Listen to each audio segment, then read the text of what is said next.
Hi സുഹൃത്തുക്കളെ, water ടാങ്കിലെ വെള്ളം നിറഞ്ഞു കവിയുന്നത് ഒഴിവാക്കാനും മോട്ടോർ ഓട്ടോമാറ്റിക്കായി പ്രവർത്തിപ്പിക്കാനും സഹായിക്കുന്ന ഫ്ലോട്ട് സ്വിച്ച് മോട്ടോറിന്റെ പവർ സപ്ലൈയുമായി ബന്ധിപ്പിച്ചുകൊണ്ട് എങ്ങനെ ഇൻസ്റ്റാൾ ചെയ്യാമെന്ന് നോക്കാം. ഇതാണ് നമ്മൾ ഉപയോഗിക്കുന്ന ഫ്ലോട്ട് സ്വിച്ച്. ഇതിൽ 3 വയറുകളാണുണ്ടാവുക. സാധാരണയായി നീല, കറുപ്പ്, തവിട്ട് തുടങ്ങിയ നിറങ്ങളായിരിക്കും ഉണ്ടായിരിക്കുക. ടാങ്ക് നിറയുമ്പോൾ മോട്ടോർ ഓഫാകാനാണ് നമ്മളിത് ഘടിപ്പിക്കുന്നത്. ഇതിനായി കോമൺ വയറായ കറുപ്പും നോർമലി ക്ലോസ്ഡായ നീല വയറുമാണ് നമ്മൾ സർക്യൂട്ടിലേക്ക് എടുക്കുന്നത്. മുകളിലെ ടാങ്കിലേക്ക് തവിട്ട് അല്ലെങ്കിൽ ചുവപ്പ് വയറിന്റെ ആവശ്യമില്ല. അതിനാൽ അത് ടേപ്പ് ചെയ്തു മാറ്റാം. സ്വിച്ചിനൊപ്പമുള്ള ഈ വെയിറ്റ് വയറിലൂടെ കയറ്റി ആവശ്യമായ ഉയരത്തിൽ ലോക്ക് ചെയ്യുക. ഈ വെയിറ്റിന് താഴെയായിരിക്കും സ്വിച്ച് പൊങ്ങിക്കിടക്കുക. ടാങ്കിലെ ജലനിരപ്പ് എത്രത്തോളം വേണമെന്ന് ഇത് ക്രമീകരിക്കുന്നതിലൂടെ നമുക്ക് തീരുമാനിക്കാം. ഇനി ഫ്ലോട്ട് സ്വിച്ച് ടാങ്കിനുള്ളിലേക്ക് ഇറക്കി വയ്ക്കാം.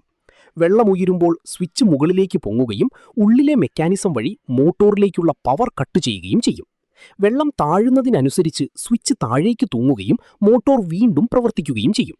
കൃത്യമായ രീതിയിൽ വയറിംഗ് പൂർത്തിയാക്കിയ ശേഷം സ്വിച്ച് പ്രവർത്തിക്കുന്നുണ്ടെന്ന് ഉറപ്പുവരുത്തുക. ഇത്ര ലളിതമായി നമുക്ക് വീട്ടിൽ തന്നെ വാട്ടർ ഫ്ലോട്ട് സ്വിച്ച് സെറ്റ് ചെയ്യാവുന്നതാണ്.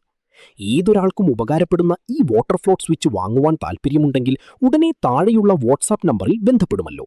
നന്ദി.